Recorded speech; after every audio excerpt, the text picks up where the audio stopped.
Good morning, church. First Peter chapter 2 verse 9 says that we are a royal priesthood. Revelation chapter 1 6 says that we are kings and priests unto God.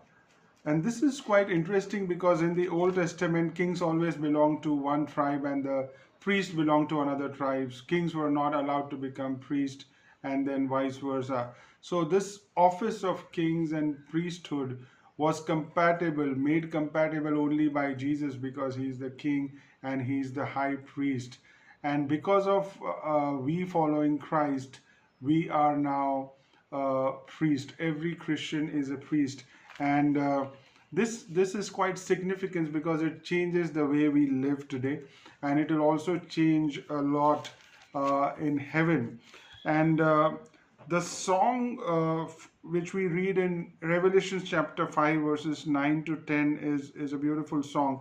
We'll start from verse 8, Revelation chapter 5 verse 8, and we'll read 8, 9 and 10.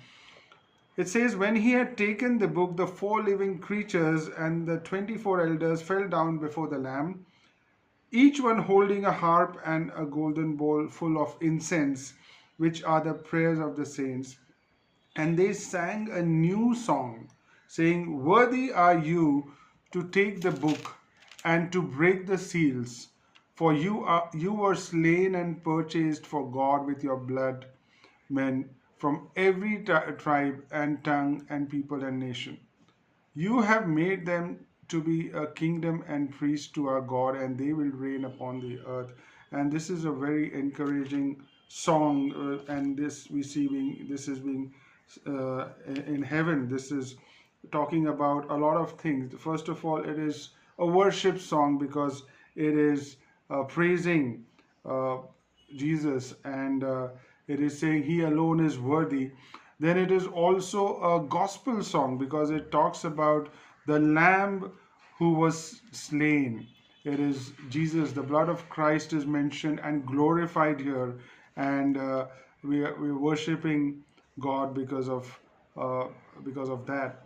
And then it is also a mission song because it talks about every tribe and tongue and people and nation being gathered and being saved. So this is a mission song as well. And then this is also a, a song, a prophetic song, because it talks about that we are going to reign on earth. This is talking about the millennium kingdom where for 1,000 years Christ will rule and we will rule with him. And that is why being kings and priests has a lot of significance because when we are kings and priests, uh, Christians are kings means we are going to be honored like a king, and that honor will be eventually be higher than the earthly kings because the real honor that we will get is that we will become like Christ, and that is the greatest honor. We will also have greater possessions and than any earthly king because we are going to inherit everything that is from the coming from the richness of Christ. We would have a perfect mind and we'll be like Christ. So we're going to inherit a lot of things. And the saints or the Christians will also have more authority than the kings because we're going to reign with Christ. We are going to reign on earth with Christ. We are joint heirs, and we are also going to judge the world, and angels and men with Christ we are going to judge. So this is a greater honor than any earthly king, and this is quite encouraging. But it also talks about we are priest of God. Like in the Old Testament, Aaron was a priest, and then the tribe of uh, Levites were separated. So when we think of priest, we think of separation from the they were chosen one, and they had access to God. In the Old Testament, it was only one person who was able to go to the Holy of Holies. But as Christians, we have access to God because of our mediator in Jesus and the sacrifice that he has made. So it is the separation, it is the access to God, and then the priest would offer sacrifice in the Old Testament. In the New Testament, we are offering sacrifices. And this is peculiar because the sacrifices that we offer today is very it's important to understand that Romans 12 verse 1 and 2 is a great verse where it talks about we offer ourselves as living sacrifices. We offer all the faculties of our soul and our bodies to God. So it is a sacrifice of a yielded heart. We are yielding to Christ, and Romans 6:13 is a good verse. Neither yield your members as instruments of unrighteousness unto sin, but yield yourself unto God as those that are alive from the dead, and your members as instruments of righteousness unto God. So we are offering our bodies to God. And then our heart is broken when Jesus offered himself as a sacrifice for the sins of this world. He was broken on the cross. Likewise, we are also broken. Our yielded heart is a broken heart. Our yielded heart is a heart which is capable of receiving the love of Christ and then passing it on to others. So it is a very beautiful thing. It is also a sacrifice of praise. Hebrews 13:15 says, by him therefore let us offer the sacrifice of praise to God. Praise is also called a sacrifice. So as priest, as spiritual priest today, we offer praise to God. We offer praise to the excellency of Christ, and the spiritual priesthood offers the sacrifice of praise.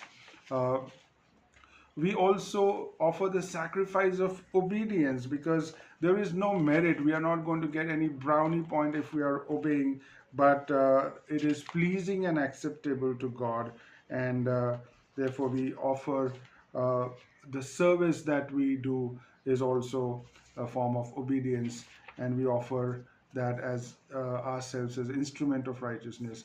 Then we offer ourselves because through Christian love, we are now showing Christ to others by offering the love of Christ when we have received it, and when we are overflowing with the goodness and the love of Christ, and then we offer the Christian love as a sacrifice.